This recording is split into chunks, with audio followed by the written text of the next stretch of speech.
bet you said the hour threw you off. I needed that hour. Um, how many of you does it throw you off? Like an extra hour of sleep? Yeah. How many of you needed that extra hour? Yeah, yeah, yeah. That's what I thought. You know, the reason why I needed the extra hour of sleep is because it's been a really tough couple of weeks on campus. On top of everything we do at Arise, helping students have supporting their mental health, especially right coming into and out of midterms, is really, really tough. Helping to make sure that students are fed. There's a huge food insecurity crisis at Mason, especially within our campus ministry, which is why, thanks to your generosity, which we'll talk about a little bit later, we were able to start offering meals at 3 of our life groups every single time we meet to make sure that students feel fed and cared for. Uh, Amidst trying to help them understand their faith and make sense of their faith in an ever increasing society and world where people don't get people of faith and are in fact antagonistic to them sometimes. We've had ongoing demonstrations because of the crisis in the Middle East. And when you've been somewhere for 8 years as a campus minister, uh, sometimes you're the one that they call on to say, hey, we need your help thinking through this. And so the university has reached out to me and some of our leaders to be able to figure out, hey, what exactly do we do in the midst of everything going on? And so, yes, I love that extra hour of sleep and needed it so very much. But in light of all that, this is an important Sunday in the life of the church. This is All Saints Sunday. And so this is a Sunday where we both mourn the loss of those, especially those who have passed on during this year, but that we celebrate their faithfulness and who they are. And so as I looked through the different readings today, knowing how exhausted I was, I went ahead and said, I'm going to pick the absolute easiest passage to preach on. So I chose Revelation. Who doesn't love a great Revelation passage? Actually, I love Revelation. I took classes on it in seminary, and I love it. And so when I read this passage, it just spoke so much to my heart and soul about everything going on. For those that don't know, at the time, the Roman Empire, I won't go super long into the history or anything like that, but everything seemed to be going wrong for Christians there. The Roman Empire was persecuting Christians. The worldview of Christianity was that they were troublemakers and problem people, and that they needed to be stopped because they're the problem with everything in the world at the Roman Empire. There wasn't a lot of good news to go around. There was persecution, there was hurt, there was pain, there was death, and people were being sought out and hunted because Christianity was illegal at the time. Well, friends, while some of the problems have changed, probably it sounds very similar. In fact, we still have a problematic government. Before you think I'm going to get political, it is a bipartisan poll of all people. 74% of people are saying there's something wrong with our government in general. And that's, again, not about any particular party. That's just in general. 74%. We see continued protests about things going on where people are disagreeing, where people feel not heard, and people are saying we need to figure something else out. On our college campuses and society in general, both millennials and Gen Z have a negative view of Christianity, particularly around organized religion. In fact, one survey I looked at said that 60% do not trust organized religion. And friends, we live in a society where there's a lot of fear about what's happening next, a fear about what's happening in our world as a whole, about creation and what does that mean, fear about saying the wrong thing and being ostracized and not being able to have a future.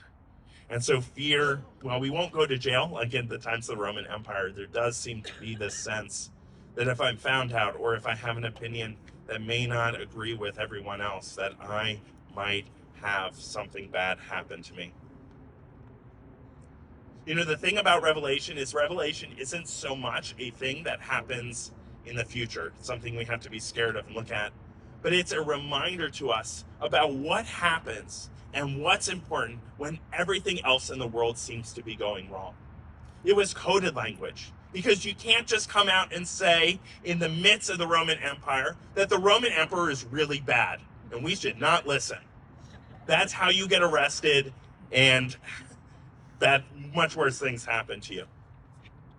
I want to remind us, both in this passage and at the end of Revelation, that that's really what the book of Revelation is all about. In chapter 22, verse 17, right at the end, so it's really important. It's the thing that kind of draws everything else together. It says this: "The Spirit and the bride say, 'Come,' and let everyone who hears say, 'Come,' and let everyone who is thirsty come. Let anyone who wishes take the water of life as a gift." When things are repeated 3 times in the book of Revelation, it is of utmost importance. And so this idea of coming and worshiping God is so utterly important. And as we celebrate All Saints' Day, I want to remind us that the saints in the past have dealt with many of the same things, where the world just seemed like it was all coming to an end, and there was all kinds of angst in our world. They lived through world wars and other wars. They lived through depressions and times of poverty and not knowing where their next meal would be. They lived through changing attitudes in society and figuring out what actually is going on. And I'm giving the smallest of slices as to what some of them dealt with, because we could be here all day if I tried to go throughout all of Christian history of what our saints have had to deal with and the challenges that they've had. But friends, in the midst of all of it, what we remember is that they still came and worshiped God. It was still important to them. You see, they didn't agree 100% of the time with one another. They didn't agree 100% of the time with their priest. I'm sure you all do all the time. It's okay. But what brought them together, what made them stay together, what helped them get through no matter what, was this opportunity to worship. And when we see in the book of Revelation that there is this great multitude of different languages, of different cultures, of people from all over the world that worship God, it is a reminder to us that we are a small part in a much larger picture. And that no matter what happens, that God continues to invite us to come and to worship together. Now, I'm going to be honest with you. I think coming out to an outdoor worship in the midst of October would easily be a reason why, I'm not feeling so great. I may not be able to make it this week. But you show up because worship is important. I'm going to remind you that as it gets colder, right? I'm going to remind you that it's still important to be able to connect with one another, to be able to be community. But friends, in the midst of something that usually would tear congregations apart, that would keep people from coming, from being part of community, you have shown up. And that is not, for those of you watching on video, that is not a hit on you. People have things going on, but you continue to show up virtually, and that matters too. You matter. And so I want to remind us that in the midst of everything going on, in the midst of everything happening in the world, in the midst of what we're doing, worshiping God is of the utmost importance.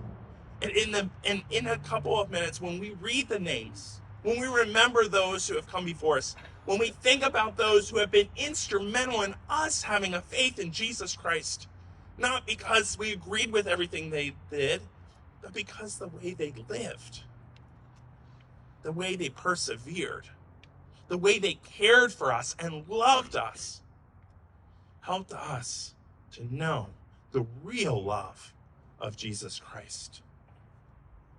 Let us be those people that love one another so much in the midst of everything going on, that we can support one another, that we can share life together, not because we agree 100%, not because we never disagree, not because we don't have different viewpoints, but because of the saints that have come before, and for those individuals that will look one day on us and say, I'm a Christian, I'm Episcopalian, I'm a person of faith, because there was a person who loved me.